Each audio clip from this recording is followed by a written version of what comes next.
Saudara-saudari. Selamat malam semuanya. Malam ini kita bersama-sama belajar kebenaran. Kebenaran berikutnya. Saudara Sibo akan memberikan kesaksian yang indah, yaitu sekitar 10 hingga 20 menit yang lalu.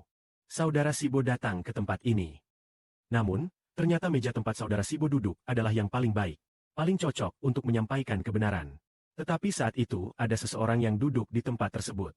Maka saudara Sibo pun berdoa dalam roh.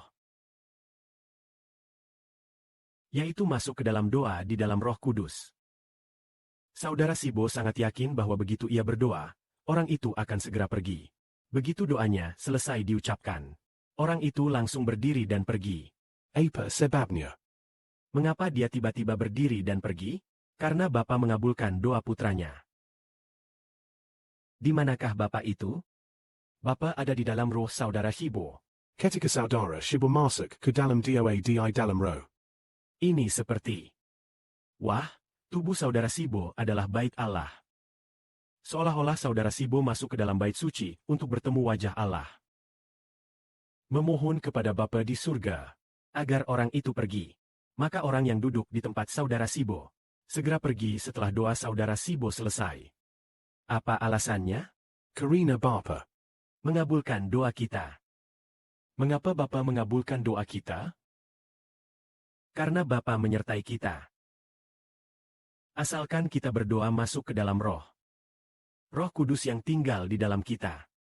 Segera mendengar, lalu mendorong orang yang duduk di sana. Dalam rohnya ia merasa, sudahlah. Lebih baik aku pulang sekarang. Apakah Bapa bisa mengubah hati seseorang? Bapa memang mengubah pikiran manusia. Bapa membuat orang yang duduk di tempat saudara Sibo. Baru saja Bapa mengubah hatinya. Sehingga ia berpikir, sudah agak malam. Lebih baik pulang saja. Karena hati manusia diciptakan oleh Allah. Diciptakan oleh Bapa.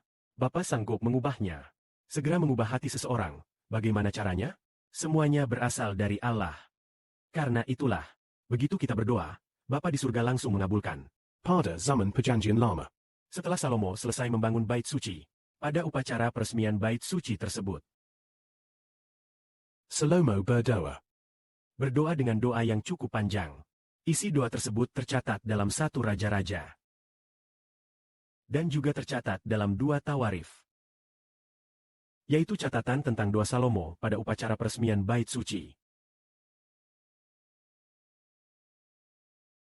Dalam doa tersebut, inti utamanya adalah Ketika umat Israel datang berdoa di bait Allah.